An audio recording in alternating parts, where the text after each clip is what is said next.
अगर आप 2026 में अपनी कोई दुकान खोलने की सोच रहे हैं तो ये वीडियो आपको जरूर देखनी चाहिए, क्योंकि आज हम जिस शॉप की बात करने वाले हैं ना, वो अपने आप में अनोखी है। क्योंकि इसमें लागत तो कम लगती ही है, मेहनत और टेंशनबाजी ना के बराबर होती है। कस्टमर्स खुद आते हैं और बिना कोई मोल तोल किए ही कई सामान लेकर जाते हैं।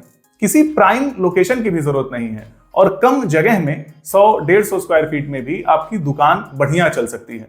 एक्चुअली मैं बात कर रहा हूं 99 शॉप बिजनेस की, जिसका नाम ही कस्टमर को दुकान के अंदर खींच कर ले आता है।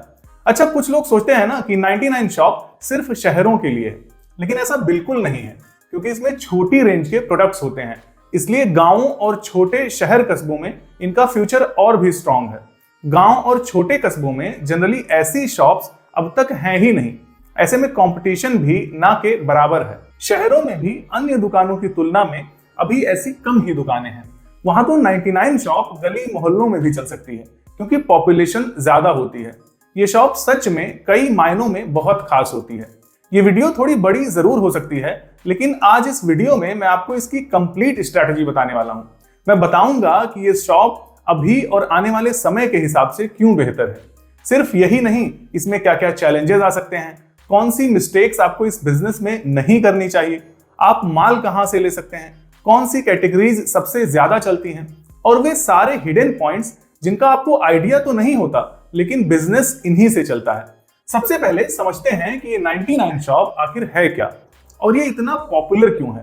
देखिए, 99 शॉप एक ऐसा मॉडल है जिसमें दुकान में रखे लगभग सभी प्रोडक्ट्स की कीमतें छोटी रेंज में होती हैं, जैसे 9 रुपए, 19 रुपए, 29, 49, 99 या फिर 99 से भी थोड़ा सा ऊपर 149, 199 या 299। ये फिक्स प्राइस रेंज ना कस्टमर्स के दिमाग में एक ऐसी कंफर्ट फीलिंग देता है कि चाहे जो भी खरीदें ज्यादा पैसे नहीं लगेंगे। इसी साइकोलॉजी पर पूरा बिजनेस चलता है।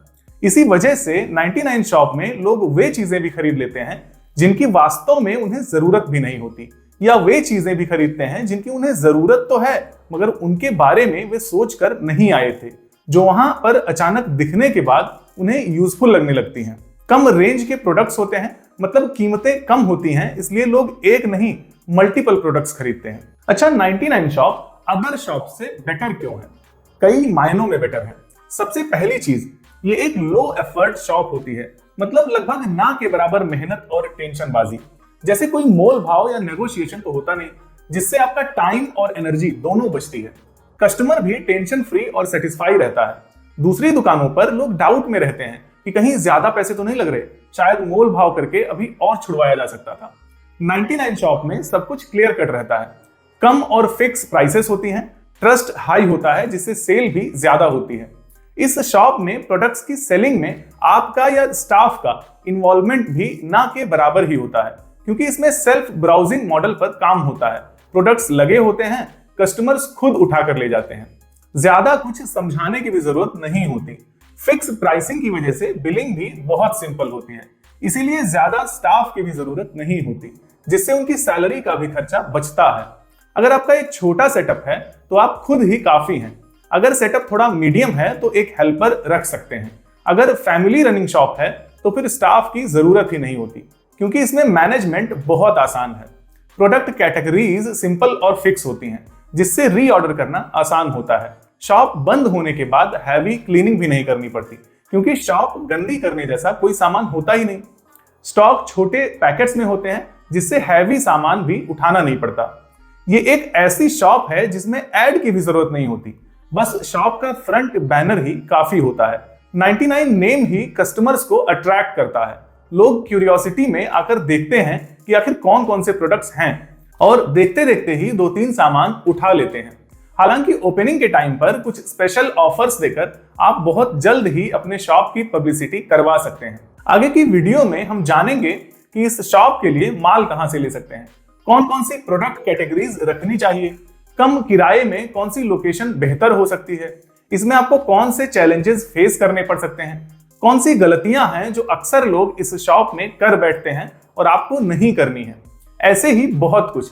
लेकिन उससे पहले जान लीजिए कि ये बिजनेस भविष्य के लिहाज से भी बहुत अच्छा है, क्योंकि जिस प्राइस में इस शॉप में प्रोडक्ट्स बिकते हैं ना, उस प्राइस में ऑनलाइन मार्केट से भी रिटेल में ये प्रोडक्ट्स मिल पाना आसान नहीं होता, क्योंकि शिपिंग और अदर चार्जेस मिलाकर इनका ऑनलाइन मार्केट प्राइस हाई हो जाता है।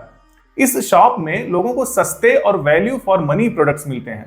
बच्चे, महिलाएं, बुजुर्ग, हर एज ग्रुप के लिए कुछ ना कुछ जरूर मिलता है। बाकी डेली यूज के आइटम्स तो होते ही हैं, जिनकी डिमांड कभी नहीं खत्म होती। फेस्टिवल्स और फंक्शंस वाले सीजन्स में सेल और बूस्ट होती है। अब जरा जान लेते हैं कि कौन सी कैटेगरीज के सामान 99 शॉप में जरूर रखनी चाहिए। पहला है हाउस होल्ड आइटम्स, जैसे ब्रशेज, क्लॉथ्स के clips, small organiser boxes, cleaning tools हो गए, छोटे मोटे बर्तन, प्लास्टिक आइटम्स और बहुत कुछ। तरह तरह के बच्चों के खिलौने हो सकते हैं, स्टेशनरीज हो सकती हैं, मोबाइल एसेसरीज में जैसे chargers, USB cables, earphones, mobile stands और बहुत कुछ। ब्यूटी और पर्सनल केयर के भी आइटम्स हो सकते हैं, जैसे कंघी, हेयर क्लिप्स और छोटे ग्रूमिंग आइटम्स। बाकी किचन आइटम्स, फेस्टिवल के डेकोरेटिव आइटम्स, गिफ्ट आइटम्स और बहुत कुछ हो सकते हैं। ये तो जरूरी आइटम्स हैं जो होने ही चाहिए, क्योंकि इनसे फुटफॉल भी आता है और रिपीट कस्टमर्स भी बनते हैं। बाकी कुछ आइटम्स आपकी लोकेलिटी के हिसाब से भी होने चाहिए, जो आपके यहाँ ज्यादा चलते हैं। वैसे जब आप किसी अच्छे होलसेलर से माल लेंगे तो वे आपकी एरिया के हिसाब से प्रोडक्ट्स खुद सजेस्ट कर सकते हैं, क्योंकि उनको एक बेटर आइडिया होता है कि किस एरिया में कौन से प्रोडक्ट्स ज्यादा चलते हैं। अब सबसे इंपॉर्टेंट चीज कि आपको माल कहां से लेना चाहिए। देखिए, मैं कहूंगा कि इस पर आपको अच्छी खासी रिसर्च करनी चाहिए। आपको ऑफलाइन और ऑनलाइन दोनों तरह के ढेर सारे होलसेलर से कांटेक्ट करना चाहिए। पहले आप इंडिया मार्ट जैसे ऑनलाइन प्लेटफॉर्म्स पर 99 शॉप आइटम्स के कई सप्लायर्स से फोन पर बात कीजिए और उनकी डिटेल्ड कैटलॉग वगैरह अपने व्हाट्सएप पर मंगवाइए। इससे आपको प्रोडक्ट की कैटेगरीज और उनकी प्राइसेस का एक अंदाजा मिलेगा। आपकी सुविधा के लिए इसी वीडियो के पहले कमेंट में मैंने 99 शॉप आइटम्स के सप्लायर्स का लिंक दे दिया है। आप वहां से क्लिक करके कई सारे सप्लायर्स से कांटेक्ट कर पाएंगे।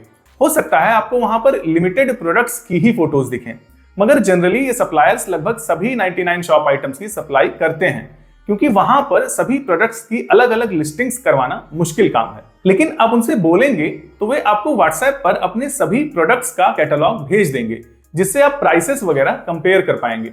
इसके अलावा दिल्ली की सदर बाजार, मुंबई की कुर्ला मार्केट, कलकत्ता की बर्रा बाजार जैसी कुछ फेमस मार्केट्स भी हैं, जहां से 10 रुपए में मिलने वाला प्रोडक्ट 99 शॉप में 49 से लेकर 99 रुपयों तक भी बिक सकता है, मगर आपको बल्क में लेना होता है। देखिए, ऑनलाइन इंक्वायरी करना अच्छी बात है और जरूरी भी, इससे आपको बेटर प्राइसेस का अंदाजा होता है।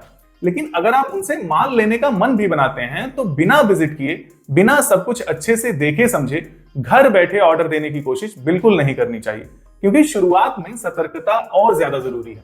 99 शॉप की लोकेशन क्या होनी चाहिए? देखिए, आपको बहुत ज्यादा किराए वाली जगह की आवश्यकता नहीं है। मेन मार्केट में जरूरी बिल्कुल नहीं है। छोटी मोटी मार्केट के किनारों पर भी ये शॉप अच्छी चल सकती है। बस जगह थोड़ी फुटफॉल वाली होनी चाहिए, मतलब जहां से लोग आते जाते हों।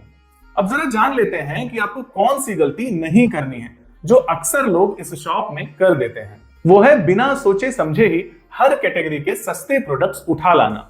इससे होता क्या है कि माल बिकता नहीं है, आपकी रैक भर जाती है और पैसा फंस जाता है। फिर सही तरीका क्या है? डिमांड बेस्ड स्टॉकिंग कीजिए। एसेंशियल आइटम्स के अलावा कैटेगरीज के प्रोडक्ट्स टेस्टिंग के लिए बहुत लिमिटेड क्वांटिटी में ही लाइए। फास्ट मूविंग आइटम्स की लिस्ट बनाइए और उन्हें बल्क में लाइए। स्लो मूविंग आइटम्स को बंद कर दीजिए या फिर उनकी बहुत लिमिटेड क्वांटिटी ही रखिए।